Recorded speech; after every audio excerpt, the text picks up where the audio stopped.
Anuj Bali. We are just counting down to the finance minister presenting the budget. Can I ask you, as taxpayers, what it is that you would like to see? Okay, so like we were just discussing about ease of doing business, I would like to first add there that see, today we are ranked 63rd in terms of ease of doing business. But when you start drilling down that report, what you understand is that there are three primary parameters why we are not still ranked very high on ease of doing business. So the first one being that starting a business in India is a huge challenge. If you want to register a company, even something as simple as registering with ROC takes about 15 to 20 days, even 30 days at times, which really pisses off most of the investors. It really is a huge challenge, right? Who could we look at? We could look at Singapore, where you could incorporate a company within 2 hours of you filing the application. I think you should, if we are looking at Viksit Bharat in 2047, and I'm a great admirer of this government. And I feel that we are on the right path. But if you look at the best standards, I think we should try to learn this from Singapore, I feel. Then, the second thing, because of which we are still ranked 63rd, is that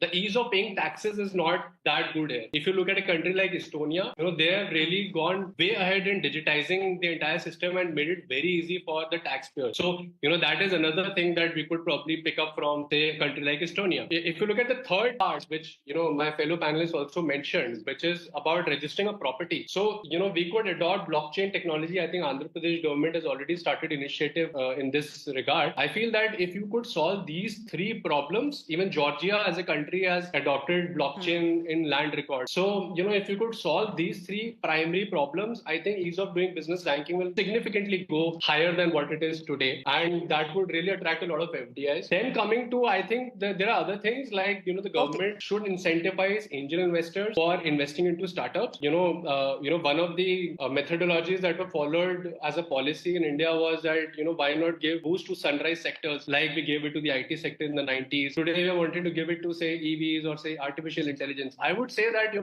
we should, in fact, incentivize the angel investors. We could give them some sort of a deduction, like an ATC deduction, where, earlier you used to do a PPF investment and you used to get a 1.5 lakh deduction. You still get that. I'm just expecting they might just remove that now. So, those kind of things will really help get a lot of investments in that space also. Okay. So I think that's an important thing to look into. Then, for the Aam Aadmi, I feel that the exemption limit should go up. At least, the 10 lakh should be the basic exemption limit. We should not be taxed if we are earning up to 10 lakhs. I think the middle class really needs that. They need a higher disposable income. The standard deduction, I feel, should be increased, which I'm really expecting they would increase now. And they should simplify the tax systems. I feel the tax filing processes need to be simplified. It's need of the hour. Otherwise, competitors like UAE or, say, Estonia, Singapore, and all of these countries are going to go faster than us. So that's my view.